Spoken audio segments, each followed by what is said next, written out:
As students head back to the classrooms this week, there is an emphasis on making sure it is a positive experience for them. And a big part of that comes down to their own behavior. NBC Connecticut's Jennifer Joas has more on how we can set our kids up to succeed.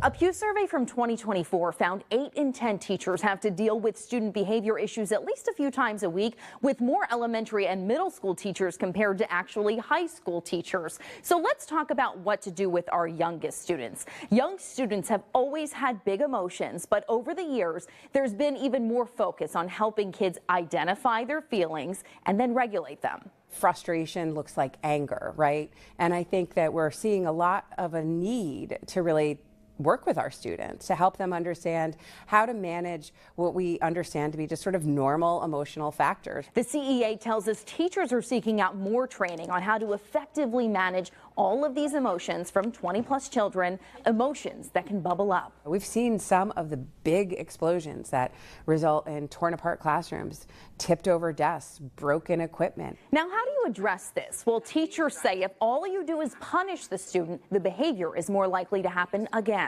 We're seeking to hold them accountable, but accountability is also about saying, why did we land in this space? How did this come to be? And how do we make sure we don't get there again? So during a big blow up, teachers need to de-escalate, then remove that student from the classroom and make sure everyone else is okay. They then need to feel supported by their administration and work with the admin to have open conversations with parents about why this happened, what triggered it, and what support they can offer to help regulate their emotions next time. This isn't something that happens in a classroom with a teacher and a student. It's not isolated like that.